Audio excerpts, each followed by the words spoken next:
So for today's video, I thought I would do a little end of the year book unhaul. I have quite a few books. I didn't count them out and I'm not going to, but I have quite a few books that I am unhauling so that I can make room for some new books for the new year.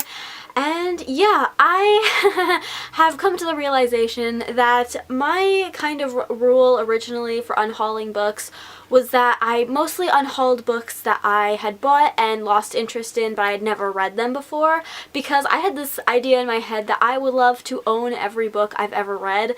I've now come to the realization that that is absurd and it just won't happen, and I'll have a library full of books that I just don't like, or they're kind of okay mixed in with all my favorites. And I don't know where it was, but I heard or read this quote somewhere that was like, imagine a library only filled with your favorite books, and I was like, yeah, that does sound nice. I kind of set myself a new rule where I mainly collect hardcover books, so even books I had read that I didn't like, I could unhaul them if they were paperbacks.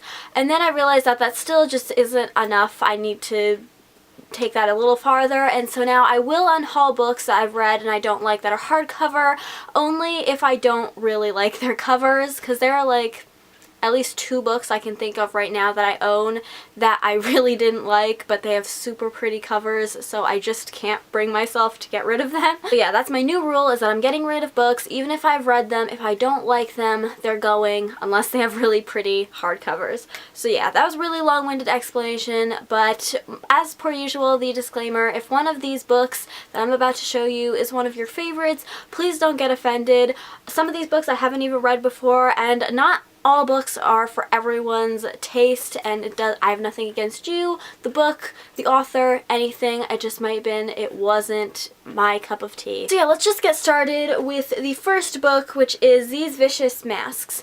This is a book that I had picked up because I had heard a couple other booktubers talk about it and they really liked it, and I thought that the cover was really pretty, but then I bought it, and as per usual, it sat on my shelf for a really long time, and over a little while I just started to lose interest in it, and then I finally picked it up and I read about 2 chapters and I just didn't have any interest in it at all, and I had no motivation whatsoever to pick it up again after that, and so I decided I should just unhaul it, and if I ever feel the need to pick it up again, I can always get it from the library. Next we have The Oracle Year. This is a sci-fi, possibly dystopian book about some guy who can like see the future, and at first it sounded really good to me, but then I realized that actually I'm not really into it at all, and I have never felt any kind of inkling to pick this book up since I've got it. So I think there are a lot of other people out there who would enjoy it a lot more than I will, and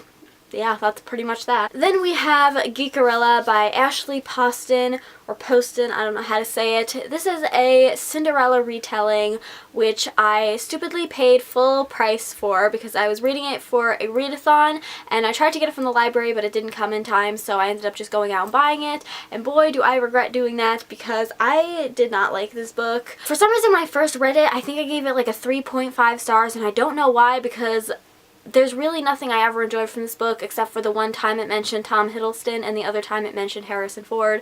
Those were literally the best parts of this book, was like 2 celebrity name drops, and that was it. But I did keep this book for a really long time because it was a hardcover. I did pay full price for it, and it was one that I had already read, and so I had wanted to keep it.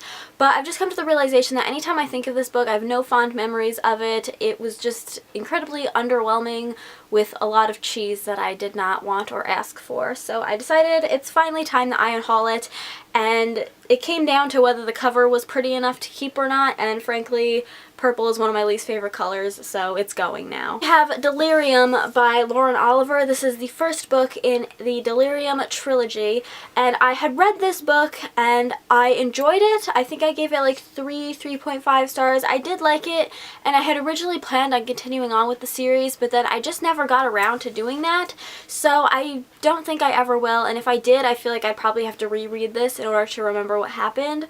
So because of that, I really don't like having incomplete series on my shelf, so I am going to just unhaul this because I'll probably never get around to reading the rest of them. Then we have Etched and Hushed by Britt Noons. This is a dystopian duology that I read earlier this year, and the first book I did actually enjoy, but the second book I really didn't like. And while I do like the covers of these books, they are in paperback. If they were in hardcover, I honestly probably would have kept them, but because they're in paperback, they're just kind of taking up space on my shelf, so yeah, I am actually sad to see those go, but I need to make space for better books. Then we have Idiosyncratic by Britt Noons. This is a science fiction dystopian book, which I also did really enjoy, but it's also in paperback. I don't really like the cover, and it's like an awkward size. So yeah, it's just gonna go because it didn't wow me enough to stay. I'm sorry. The Exact Opposite of Okay by Laura Steven. I had started reading this book and I gave it like a good 50 to 70 pages, I think, and I just didn't like it, and I found some of the content in it to be a little bit offensive / problematic, so yeah, it's going. And then we have Wings by April Lynn Pike, and this is a book that I had read I think a couple of years ago, and I did actually really enjoy it, and then I started reading the second one and I DNF'd it. So again, I don't like having incomplete series on my shelf. I had already unhauled the second book, and I think it's a 4-book series, so I just figure even though I did really enjoy this one, that it's just kind of wasting space on my shelf. Next book I have is Station Fasan by Dee Gerritsen. This is a book that was sent to me in exchange for an honest review, and I actually did really enjoy this book. I think I gave it around 4 stars, but I don't see myself ever reading the second book because you can't really get it from the library, and I wouldn't pay full price for it. So again, incomplete series on my shelf, and also it's in paperback, so I'm going to get rid of it. Last stack of books I have to show you are actually all Star Wars related. So I go to a library book sale every month, and they tend to have a lot of old Star Wars novels, and so I bought a ton of them for like, you know, $1 each or something. Not too much money, so I don't feel as bad about it, but I bought a ton of them thinking that I would read them, and while I do still have a lot of them that I'm not unhauling and I do plan to read at some point, some of these other ones I just know I'm never going to get around to. So a lot of these aren't canon. I think at one point, like before Disney bought the company and like screwed up everything, I think at one point some of these may have been canon, but since they're not, I have even less interest in reading them. So yeah, the first one we have is The Paradise Snare, which is the first book in the Han Solo trilogy.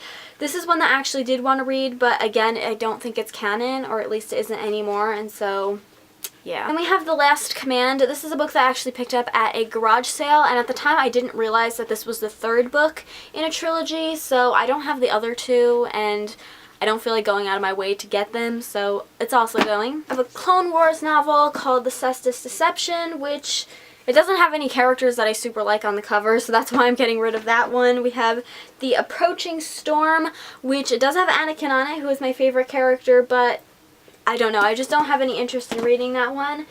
And then we have The Crystal Star, which has the original 3 on the cover, but I have like 5 other books with them on it that I want to read more, so I figure I just don't have enough time in the world to read all of them. This next Star Wars one I actually did read, and I do believe it is canon, but it's kind of like a small little book. It's definitely like more on the middle grade side. It's called Smuggler's Run, and it follows Han Solo and Chewbacca, and yeah, I do believe it's canon because it says Journey to Star Wars The Force Awakens, so these were like released like in preparation for The Force Awakens maybe, but yeah, I read it and it didn't wow me, but it was definitely geared towards like younger readers, where I think some of these other Star Wars novels could be more written for like adults. Not that they're like bad or anything, but just in the writing style, if you know what I mean. So yeah, this one didn't wow me. It does have Han Solo on the cover, which really made me want to keep it, but I need room for more books. And then I also have 2 Star Wars graphic novels that I had read, but I really don't like graphic novels, so I was holding on to them for just like dumb reasons. So we have Chewbacca, and then Obi-Wan and Anakin. So yeah, those are all of the books that I am unhauling this time around. It did clear up a nice space on my shelf so I can get some new books. And yeah, that is all for this video. I hope you guys enjoyed it. If you did, please give it a thumbs up and subscribe if you haven't already, and I will see you in my next one. Bye!